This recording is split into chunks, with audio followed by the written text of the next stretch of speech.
back to another Thoughtful Thursday with Arlandria Speaks, and this is episode 8, and we are working on chapter 5 of the Mastery of Love this week. I'm going to go into the life update like I usually do, and it's not necessarily like a life update, but it's kind of like realizations that I've had along within this past week. The first one is definitely me feeling lost. I felt lost probably the last couple of weeks, and I associated it with something negative.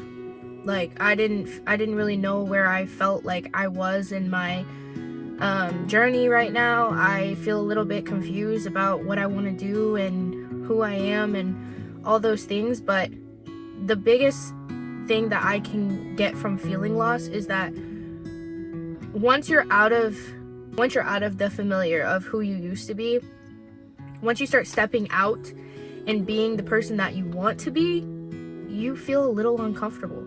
You kind of feel like lost. And it's confusing and it's conflicting because it's easy to go back to your old habits and your old ways. And a lot of the time, at least for me personally, the universe will test you. It will test you to see if you have genuinely changed and you've created a new pattern in your life and taken away that old pattern and adopted new beliefs. It will test you and see if you're really ready to accept this new person or this new you into your life. And I feel like at this point, that's where I am, where I feel like I'm being tested to see if I can withhold and withstand the new person that I've created, not the old me, or if I'll go back to the old me and go back to my old ways.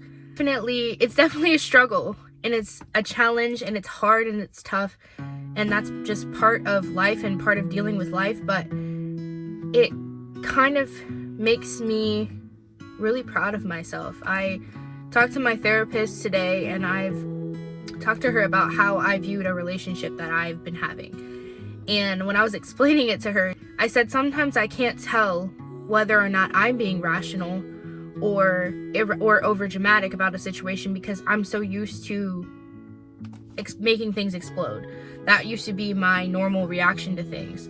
And now it's different because I associated so much with my emotional side of my brain, the emotional part of me. That was how I ran my life, was based off my feeling and based off emotion. And now I'm starting to put two and two together.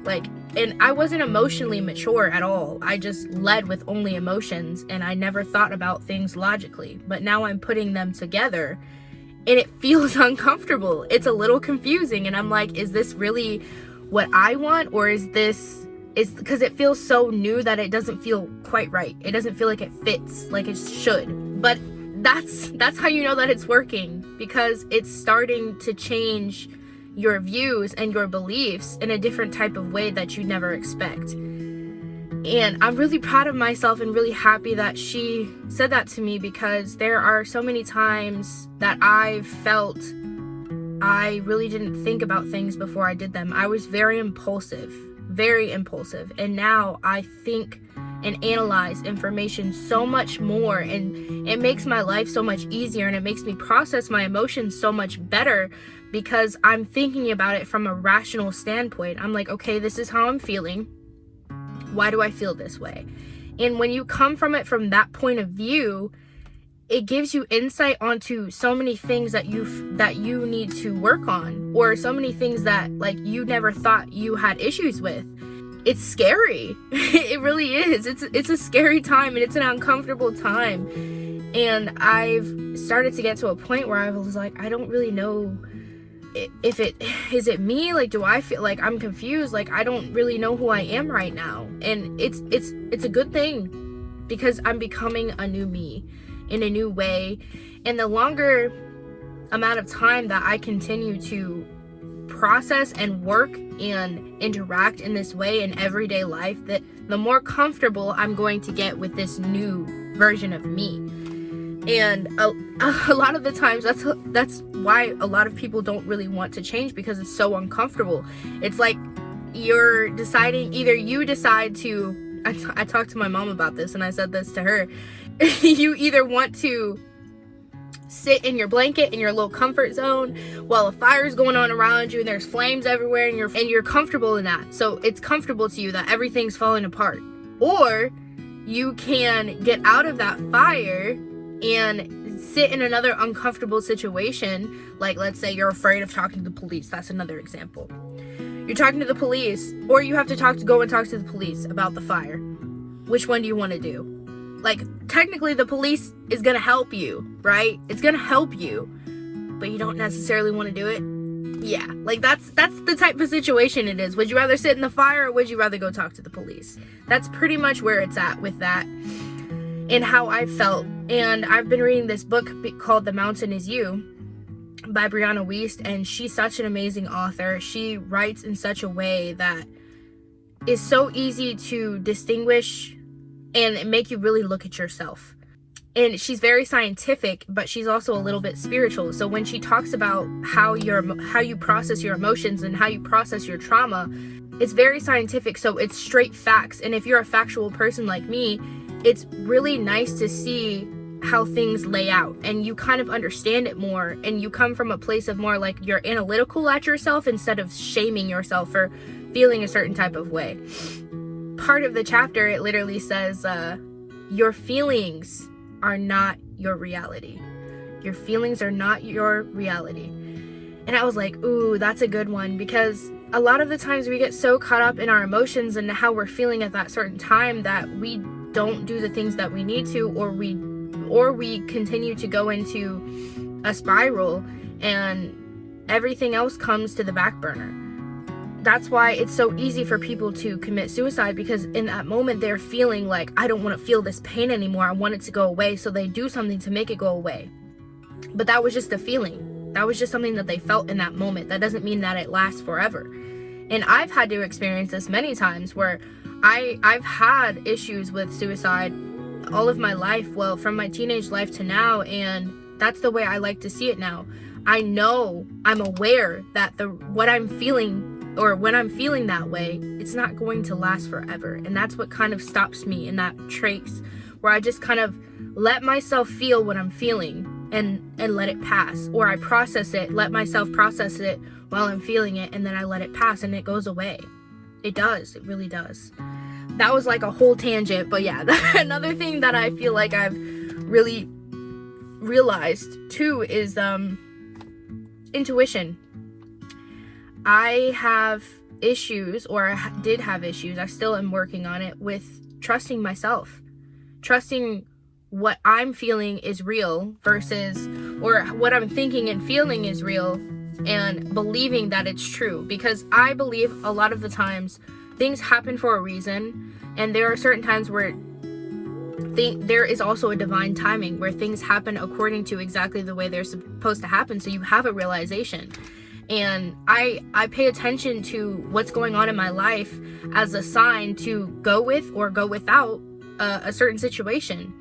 Because I don't trust myself or my intuition all the time, I question myself a lot. So even if I see sure signs that I need to go a different route, I sometimes don't do it immediately. I kind of sit in it for a little bit longer before I switch up. The thing about that is the longer you prolong things, the more you're gonna hit a wall. When I keep hitting a wall, I'm like, okay, how can I fix this? How can I adjust this? How can I change this? And I don't really trust myself in that moment, but you have to learn to trust your gut.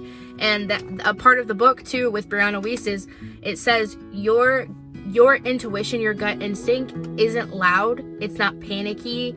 It's how to be able to tell whether it's intuition or whether it's impulsive thinking or intrusive thoughts. And it's very calm. Like, you have a calm realization about something, even if it's making you feel a little frantic. You have a calm realization about, okay, this is what I need to do. And I've hit that wall a few times and I've tried to ignore it. But when it comes to life itself, if things are not for you, they're not going to be for you. And that's something you just have to accept. As much as you try to make things work and try to fix things and adjust things the way that they're supposed to be, or the way you think they're supposed to be, that's not how it works. It doesn't work that way. And that's something I've definitely learned within the past couple of weeks. with a lot of things, really. And there are certain timings for certain things. Yeah, I just wanted to give you guys that life update. Things are going pretty well with me aside from that, and I'm starting to find my footing and my grounding in myself and who I am even more so now because I'm lost. And I'm starting to appreciate things in a more positive light, even if it doesn't really feel good right now. Things are not always supposed to be easy and feel good automatically. It's sometimes you have to work for it. And I've learned that this week also. So I do want to get into The Mastery of Love by Don Miguel Ruiz. I think that's how you pronounce it. And we are getting into chapter 5. Also, reminder, I always do this after I get the book. I don't know why, but drink water, hydrate. All right, chapter 5. Where's it at? There it is. The perfect relationship. I needed to hear this chapter exactly when I read it, because it was such divine timing for me. Like, it happens when you are more in tune with the universe and in tune with yourself. The sure signs are so much easier to see. And I needed to hear this chapter. I really did. Imagine a perfect relationship. You are always intensely happy with your partner because you live with the perfect woman or man for you. Well, the way you relate with this person will be exactly the way you relate with a dog. A dog is a dog. It doesn't matter what you do, it's always going to be a dog. You are not going to change a dog for a cat or a dog for a horse. It is what it is. Just accepting this fact in your relations with other humans is very important. You cannot change other people. You love them the way they are, or you don't. You accept them the way they are, or you don't. To try to change them to fit with what you want them to be is like trying to change a dog for a cat, or a cat for a horse. You need to be completely honest with yourself to say what you want and see if you are willing to dance or not. I've said this a few times and I still continue to struggle with it, but I'm a fixer. I want to help people so badly, even if they don't want to help themselves, that I'm willing to detrimentally destroy what I've built in order to help other people grow. And it's one of my faults. It's one of the things that I still need to work on and still need to accept within myself. But there's just certain things that aren't meant for you. Like I said, that was one of my realizations. There's just certain things and certain people are going to come and go, and it's not everything is meant for you. When you truly understand, you are likely to see what is true about others and not just what you want to see. Let's consider your relationship with the dog. For example, the animal knows how to have a perfect relationship with you. When your dog does something wrong, what did you do with your dog? A dog doesn't care what you do. It just loves you. It doesn't have any expectations. Isn't that wonderful? But what about your girlfriend, your boyfriend, your husband, or your wife? They have so many expectations and they are changing all the time. The dog is responsible for its half of the relationship with you. One half of the relationship is completely normal, the dog's half. When you come home, it barks at you, it wags its tail, it pants because it's so happy to see you. It does its part very well, and you know it is the perfect dog. Your part is almost perfect also. You handle your dog with responsibility. You feed your dog, take care of your dog, you play with your dog, you love your dog unconditionally. You will do almost anything for your dog. Most people can easily imagine this kind of relationship with their dog, but why not with a woman or a man? Do you know any woman or man who is not perfect? The dog is a dog, and that's okay with you. You don't need to be responsible for your dog to make it a dog. The dog doesn't try to make you be a good human, a good master. Then why can't we allow a woman to be a woman or a man to be a man and love that human just the way he or she is without trying to change that person? But what if I am not with the right woman or the right man? That is a very important question. Of course, you have to choose the right woman or man. Someone who wants to go in the same direction as you do. Someone who is compatible with your views and your values emotionally, physically, economically, and spiritually. I want to stop right here. This chapter is so close to my heart, especially because I've had conversations with my dad about this a few times, and he told me, he was like, when you start to actually like open up and get into relationships and stuff, he said the first thing I want you to do before you actually look is to decide what you want. Because when you write down exactly what you want, you're not just manifesting what you want, but you have a set standard for what you expect and what you deserve. And I was like, oof, that's deep. Because when I looked, I never really thought about what do I want and need in a partner to exponentially grow with them. I never really thought about it. So I encourage you and everyone to make a list. What do you want in your relationship? What do you need from that person? Most of the time, you want somebody to be compatible with you. It's okay if they're different and they have different interests and stuff like that. But like when I mean compatibility wise, I mean morals. I mean values. I mean, how do you see your future going and how do they see their future going? A lot of the times when people start new relationships, they don't ask the hard questions. They don't ask like, hey, do you want to get married one day? Because it feels too forward. But the earlier you talk about it, the sooner you realize whether or not that person is for you or if they're not, because you had that hard conversation. Do you want to get married?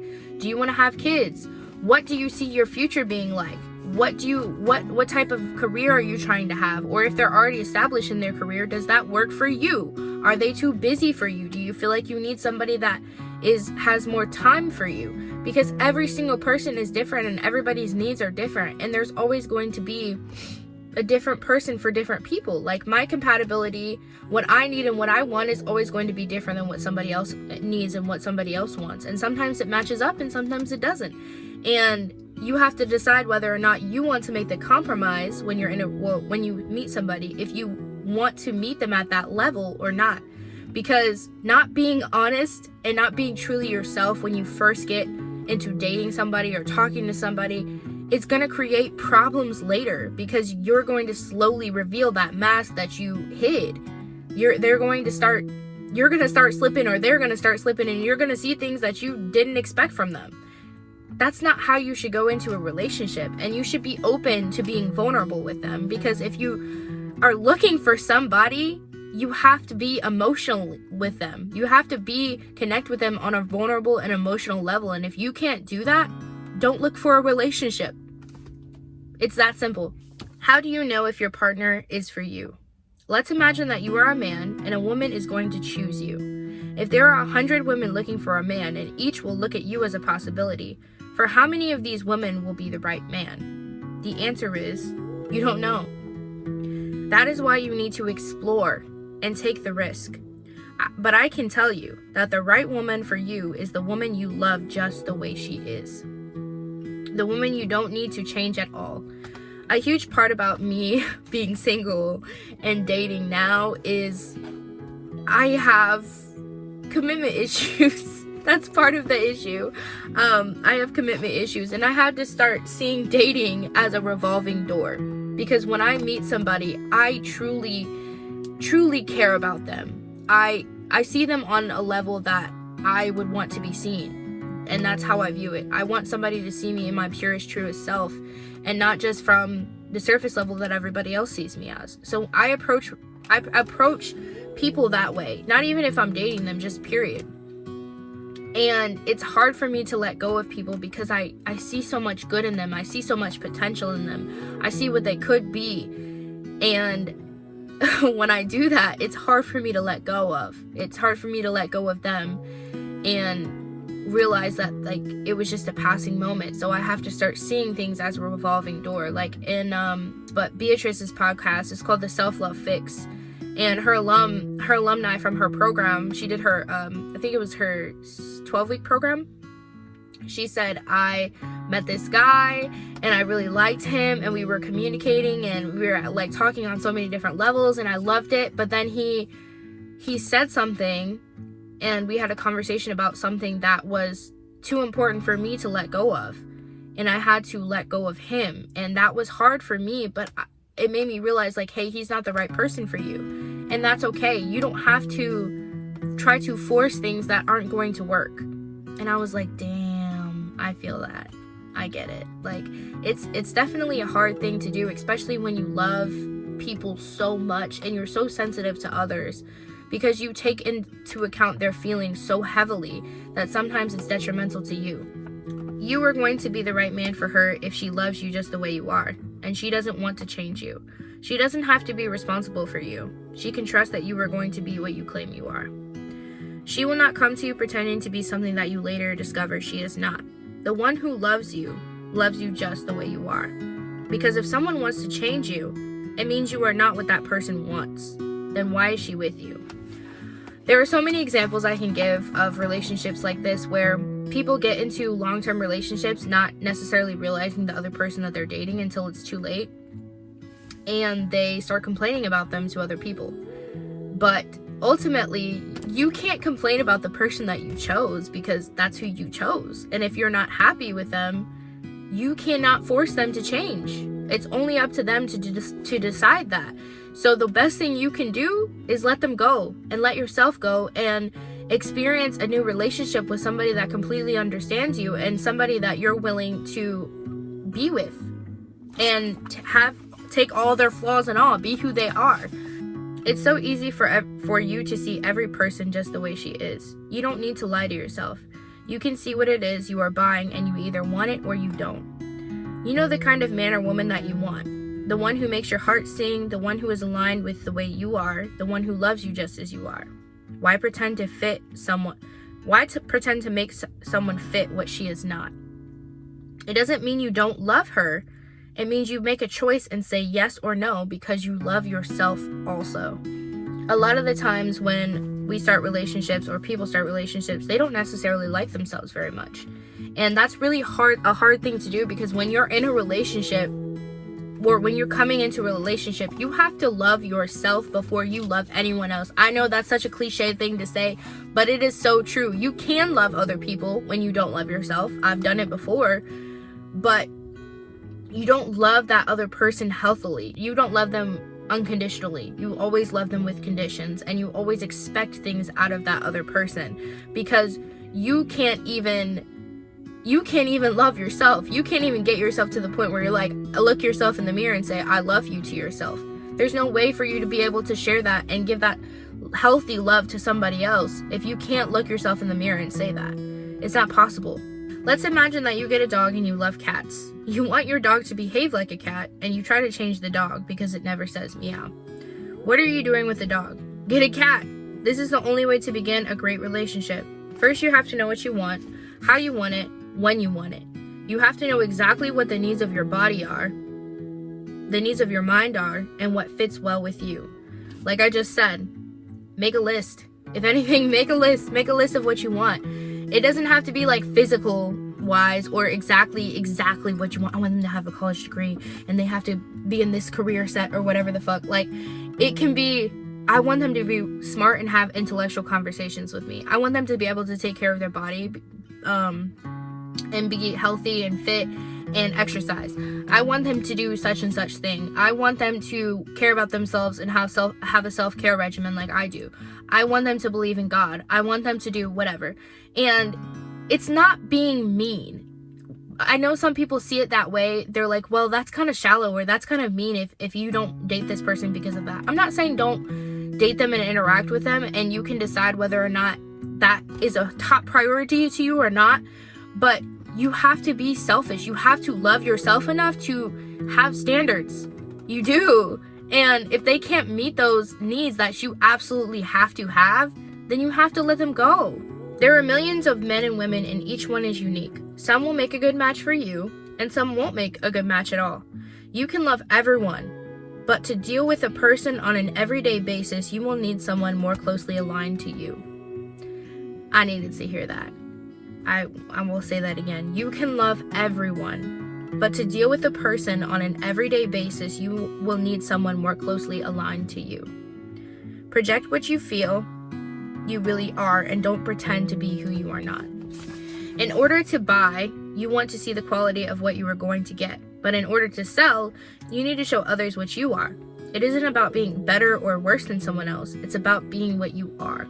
I definitely am a lot more confident in who I am now, but that doesn't necessarily mean I see people as below me either, because that's cockiness and that's arrogance and that's bullshit. Because at the end of the day, we're all at the same level, but you just have a different set of growth or a different set of tools than that person has, and it doesn't mean that you're better than them.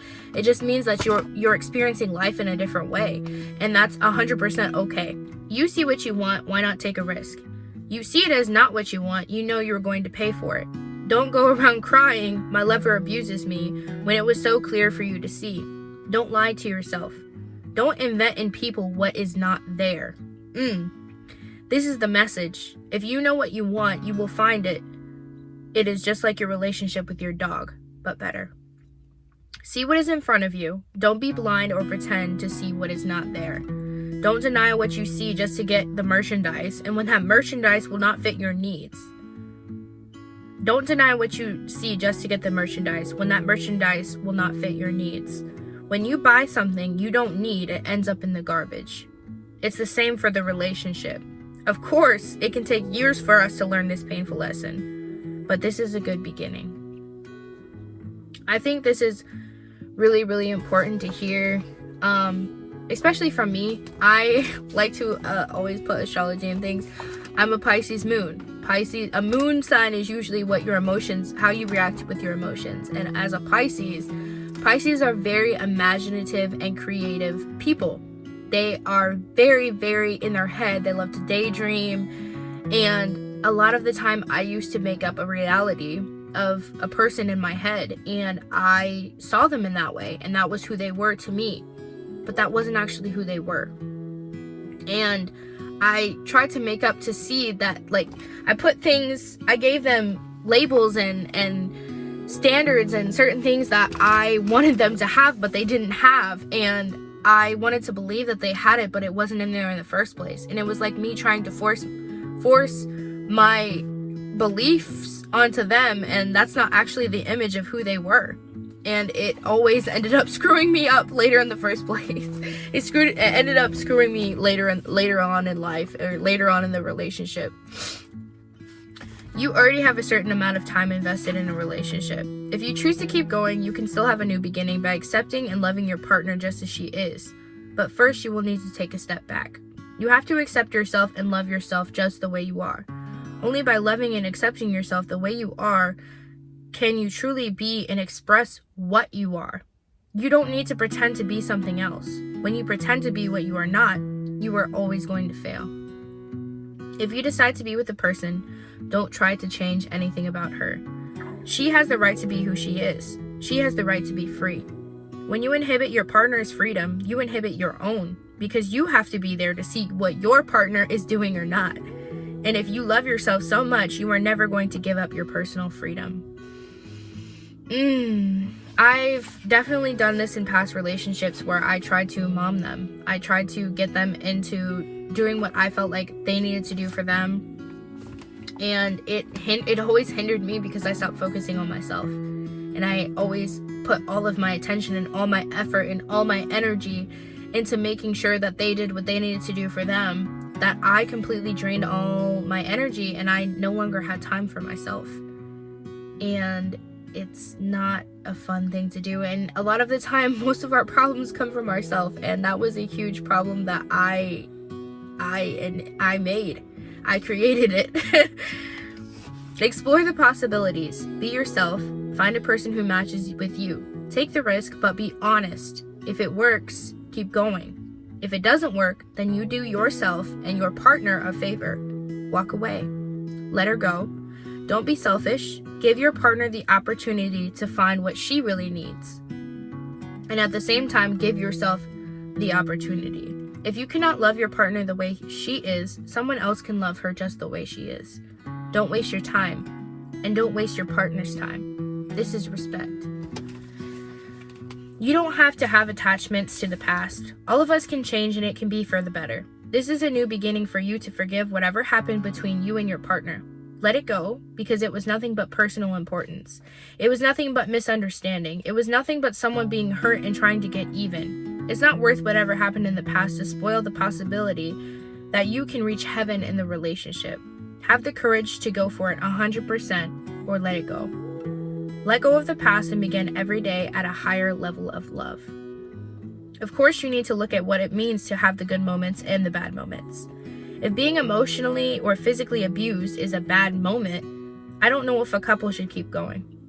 If a bad moment is that someone loses her job, something is wrong at work, or someone has an accident, that is another kind of bad moment. But if at the bad moments come from fear, if they come from lack of respect, humiliation, or hatred, I don't know how many bad moments a couple can survive. The thing about relationships is it's really a balance on knowing how much you can take and what you should and should not take. And when you reach that point, the best thing you can do, or you hit that wall of like emotional or physical abuse, the best thing you can do is walk away from that relationship on both sides. Whether or not you were the abuser or whether you were the abusee, the best thing you can do is walk away, because that means that person wasn't ultimately ready to be in a relationship and they can't necessarily love. Like, I feel like when they didn't come from a place of love, and if somebody abuses you, that means they don't necessarily love themselves, and the easiest thing you can do is walk away from that. If you don't feel like being happy and you only want to be quiet, it's nothing personal. It has nothing to do with your partner. Perhaps you have a problem and you need to be quiet, but that silence can cause your partner to make a lot of assumptions. What did I do now? It's because of me. It has nothing to do with your partner. It's nothing personal. Left alone, the tension will go away and you will return to happiness. The key in the lock has to be a match, because if one of you has a bad moment or an emotional crisis, your agreement is to allow each other to be what you are. Then the relationship is another story. It's another way of being. And the whole thing can be very beautiful. Your garbage is your garbage. The one who has to deal with that garbage is you, not your partner. If your partner tries to clean your garbage, she's going to end up with a broken nose. I've done that a lot of times. We have to learn not to put our nose where no one wants it. That hurt to hear. You are going to love her and accept her with all of her garbage. You are going to respect her garbage. You are not in a relationship to clean your partner's garbage. She is going to clean her own. I have a savior complex. I don't know how many times I have to say it. I have a savior complex. I want to save and fix and heal every person that I meet. So, yes, I do get in other people's garbage and I do try to fix things, even though instead of supporting them, I try to go in hand with both my hands and clean up their shit without them even asking. I overcompensate in that way, and I still need to process why. If your partner asks you for help, you have the choice to say no. Saying no doesn't mean you don't love or accept your partner. It means you are not able or you don't want to play that game. Let's say that you are a man and you are happy, and for whatever reason your partner cannot be happy. She has personal problems, she is dealing with her garbage, and she is unhappy. Because you love her, you will support her. But supporting her doesn't mean you are going to be unhappy because she's unhappy. This is not support at all. If she's unhappy and you get unhappy, both of you sink. If you are down and she is happy, her happiness is your support. For your sake, let her be happy. Don't even try to take her happiness away. Whatever happens in your work, don't come home and throw your poison on her. Be silent and let her know it's nothing personal, but you're just dealing with yourself. If you understand the concept of the wounded mind, you will understand the reason why romantic relationships are so difficult. The emotional body is sick. It has wounds, it has poison. If we are not aware that we are sick or that our partner is sick, we become selfish. When we are aware that our partner has emotional wounds, we love our partner. We certainly don't want to touch her wounds. We don't want to push her to heal her wounds, and we don't want her to push us to heal our wounds. Take the risk and take the responsibility to make a new agreement with your partner. If it doesn't work, change that agreement and create a new one. Use your imagination to explore new possibilities. Communication through respect and love is the whole key to keeping the love alive and never getting bored in your relationship. It's about finding your voice and stating your needs. It's about trusting yourself and trusting your partner. Heal your half, and you are going to be happy. If you can heal that part of you, then you are going to be ready for a relationship without fear, without need. But remember, you can only heal your half. If you are in a relationship and you work with your half and your partner works with the other half, you will see how quickly progress is made. Love is what makes you happy. And if you become the servant of love and your partner becomes the servant of love, you can imagine all the possibilities. You can make an agreement that says, I like you. You are wonderful and you make me feel so good. It's no longer a war of control. It's about service. You can only do that when the love you have for yourself is very strong. And that is the end of chapter 5. And I needed to hear this chapter. I hope you guys enjoyed it. I have almost gotten to 300 subscribers, so let's keep it going. I'm really glad that things are going so well for me lately, and I'm really happy, and I cannot thank you guys enough for the support and for the views and for the interest and just for wanting to be here and show up for yourself. I appreciate it so much, and I'm showing up with you too because I'm here. If you enjoyed this video, please give it a thumbs up, and I hope you guys have a wonderful week this week, and I will see you next week on Thursday. Peace.